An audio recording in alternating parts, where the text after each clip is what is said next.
భారత్ మాతా key, Bharat మాతా key, Bharat మాతా key.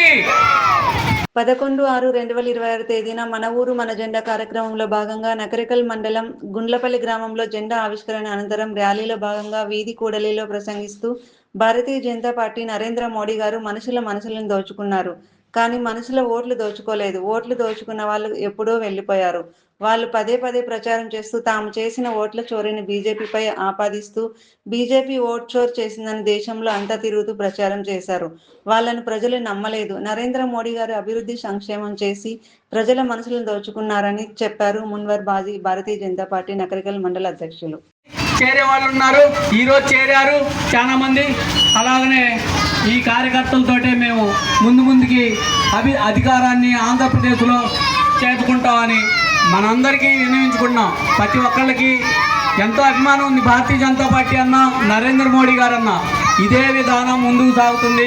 అవినీతి ఉండదు, ఏ ఆఫీసులకు వెళ్ళినా అవినీతి అనేది ఉండదు. భారతీయ జనతా పార్టీ వస్తే మీరు అది గుర్తుంచుకోవాలి. ఏ నాయకుడు కూడా, ఏ కార్యకర్తకు కూడా ఎవరు పట్టించుకోవట్లేదు.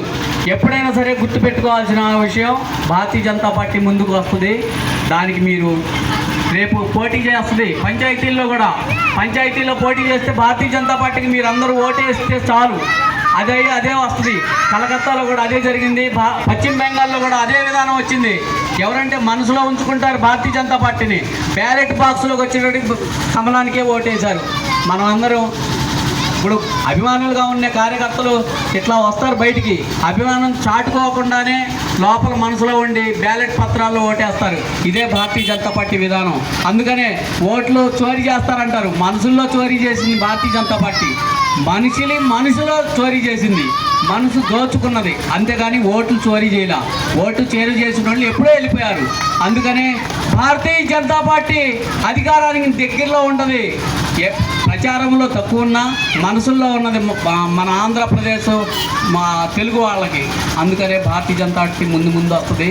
మీరు మనందరం ముందుకెళ్దాం. ఇలాగనే భారత్ మాతా కీ, భారత్ మాతా కీ, భారత్ మాతా కీ.